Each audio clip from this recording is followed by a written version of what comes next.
Hi, my name is Kanishka. I am from Young Tinker Academy and today we will be learning about essential tools we need for getting started with soldering.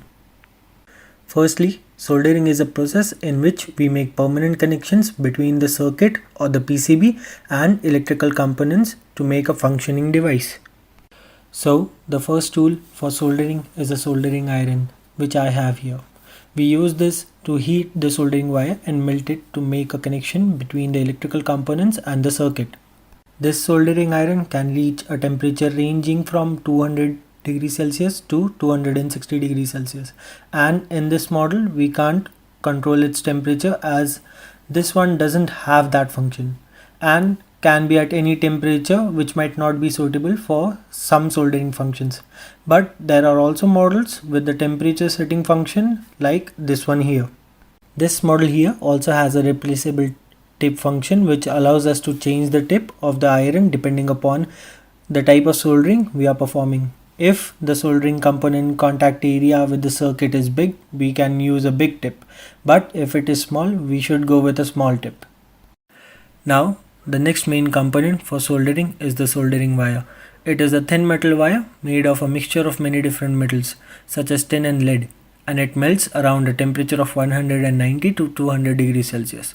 You can get this wire in various thicknesses. Lead tin soldering wires are considered harmful as they contain lead, which is not good for your health. And so there are other alternatives like the wire here, which contains silver copper instead of lead. There is also a difference between the thickness of soldering wires depending on its use. This one here is a 0.8 mm one, while the other one is around 1 mm. Now moving on to the third component, which is essential for soldering, is the soldering stand.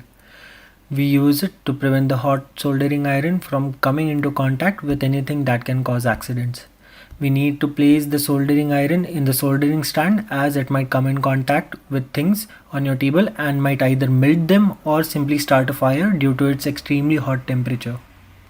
So, we advise you to always keep your soldering iron into the soldering stand when not using it, as the soldering stand will keep the soldering iron above the surface of the table and keep it from coming in contact with anything and causing accidents.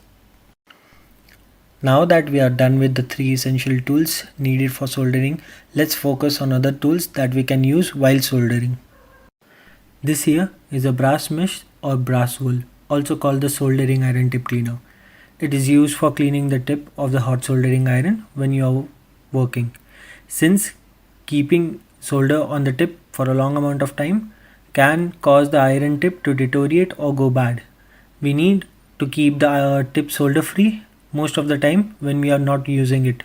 That is why we use this brass mesh, so that we can remove the excess solder and keep the soldering iron clean and increase its life. Now the next tool we will have a look at is called Flux.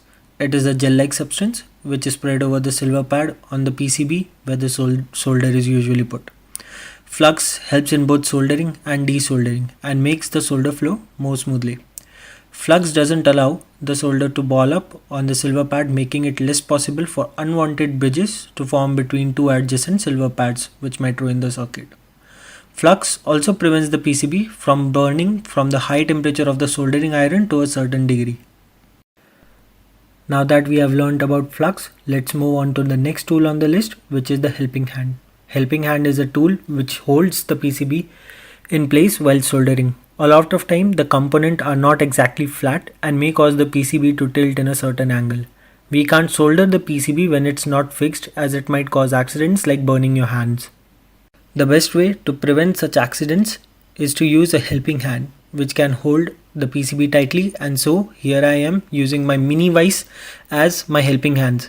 There are also other types of helping hands which hold the PCB in a different manner. Soldering using the helping hand makes it easier to solder for us, and we can increase our accuracy and prevent accidents while connecting the PCB to the electrical components. Now let's focus on a multi-purpose tool that we use during soldering, which is called the tweezer. As electrical components come in many different shape and sizes, there are some which are either too small or simply connect to the silver pad rather than passing through it.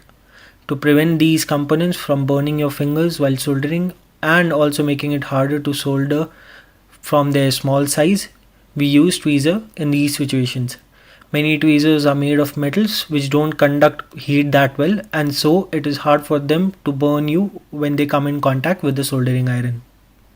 Now that we have seen the tweezers, let's move on to the last tool on the list, which is the wire cutter. It is used for removing insulation on the wire or simply cutting it. You can also cut the big leads that are present on many electrical components. By cutting them, we reduce the chance of short circuits. Getting back to the topic of wires, we can cut the wires using the inside edges of the wire cutter. You can also use the notches on the wire cutter to strip the insulation on the wires to expose the metal wires inside.